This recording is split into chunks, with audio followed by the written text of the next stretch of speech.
বিপুল ভোটে জয় পেয়েছে রাজ্যে বিজেপি। আর এবার কলকাতায় আসার পথে শুভেন্দু অধিকারীর গাড়ি দেখে উচ্ছ্বসিত হলেন বিজেপির কর্মী সমর্থকেরা। পাঁচলায় ভবানীপুর এবং নন্দীগ্রামের জয়ী বিজেপি প্রার্থীকে খাওয়ানো হলো মিষ্টি।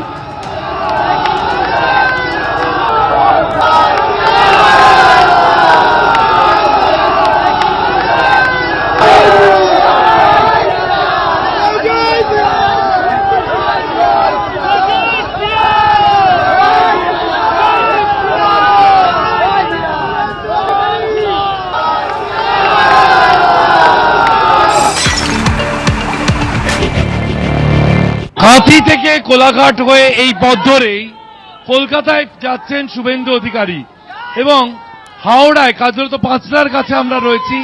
সেখানে শুভেন্দু অধিকারীকে একেবারে সম্বর্ধনা দিয়ে লোকে গাড়ি থামিয়ে দিয়েছেন।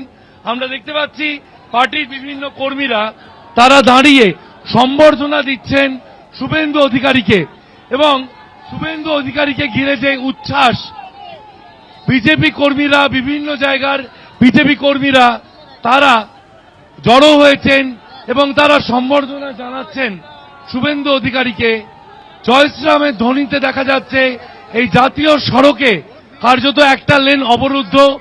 শুভেন্দু অধিকারী তাদেরকে প্রতি সম্বর্ধনা জানালেন এবং তারপর কনভয় নিয়ে এগিয়ে যাচ্ছেন কলকাতার দিকে। ক্যামেরায় প্রীতম চক্রবর্তীর সঙ্গে শিবাশিস মৌলিক, এবিপি আনন্দ, হাওড়া।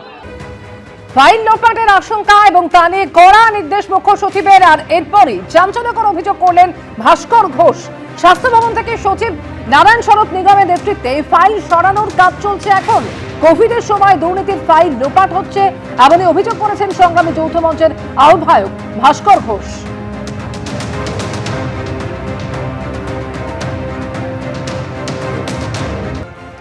নবান্নের ছবি দেখলেন, তবে ফের মহাকরণে হতে চলেছে সরকারের প্রশাসনিক ভবন। মহাকরণে পিডব্লিউডির বিশেষ পরিকল্পনা রয়েছে।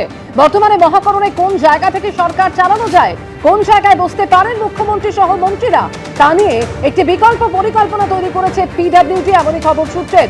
ইতিমধ্যে ইঞ্জিনিয়ার এবং প্রশাসনিক কর্তারা মহাকরণ পরিদর্শন করেছেন। বিজেপির এই বিপুল জয়ের পরের দিনই ইঞ্জিনিয়ার এবং প্রশাসনিক কর্তারা মহাকরণে যেতে পারেন। আজও নিরাপত্তার জন্য পুলিশ কি বন্দোবস্ত কি হবে তা নিয়েও সিদ্ধান্ত নেওয়া হবে খুব শীঘ্রই বলেই খবর সূত্রের। পার্থপ্রতিম ঘোষ এই মুহূর্তে রয়েছেন আমাদের সঙ্গে। পার্থপ্রতিম, প্রশাসনিক ভবন হতে চলেছে মহাকরণে এবং সেক্ষেত্রে পিডব্লিউডির বিশেষ পরিকল্পনা রয়েছে। ঠিক কি জানা যাচ্ছে, কি কি পরিকল্পনার কথা জানা যাচ্ছে?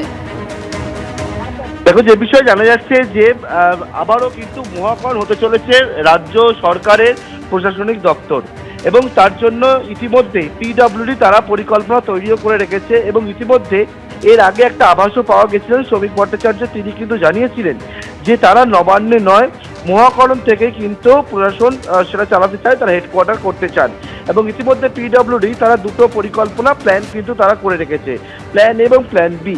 প্ল্যান এ হচ্ছে, যেহেতু তুমি জানো যে মহাকরণ সেখানে হচ্ছে মমতা বন্দ্যোপাধ্যায় মুখ্যমন্ত্রী হিসেবে শপথ নেওয়ার পর 2011 সালের পর সেই মহাকরণকে সরানো হবে বলা হয় এবং মহাকরণ কিন্তু সম্পূর্ণ ভাঙার কাজ শুরু হয়ে যায়।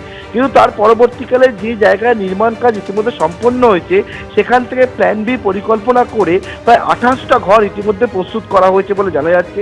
যে 28টা ঘরে মুখ্যমন্ত্রী থেকে শুরু করে বিভিন্ন দপ্তরে যারা মন্ত্রী হবেন তাদের বসার জন্য যে জায়গা, সেই ঘর কিন্তু ইতিমধ্যে প্রস্তুত করা হয়ে গেছে। অন্যদিকে সেখানে আজকের থেকে টেলিফোনের কানেকশন, সেই টেলিফোনের কানেকশন বসানোর কাজও কিন্তু একেবারে শুরু হয়ে গেছে। অর্থাৎ মহাকরণ থেকেই কিন্তু বিজেপি তাদের যে প্রশাসনিক দপ্তর হিসাবে, যে প্রধান হেডকোয়ার্টার হিসাবে অর্থাৎ প্রশাসনিক কাজকর্মের জন্য মহাকরণকেই তারা বেছে নিয়েছিল এবং সেই মতোই কিন্তু মহাকরণ থেকেই যাতে মন্ত্রিসভা শপথ নেওয়ার পর সেখান থেকেই কাজ চালাতে পারে সেই মতো কিন্তু ইতিমধ্যে পরিকল্পনা এবং প্রস্তুতি তারা করে নিয়েছে। ইতিমধ্যে প্রশাসনের শীর্ষ কর্তারা তারা সেখানে গিয়ে ভিজিটও করেছে, এমনকি ইন্টারনাল সিকিউরিটি কি হবে সেটা নিয়েও কিন্তু রিভিউ মিটিং হয়েছে এবং পুলিশ অ্যারেঞ্জমেন্ট নিয়েও কিন্তু প্রস্তুতি সেটাও সারা হয়ে গেছে বলে জানতে পারছি। এবিপি আনন্দ, এগিয়ে থাকে, এগিয়ে রাখে।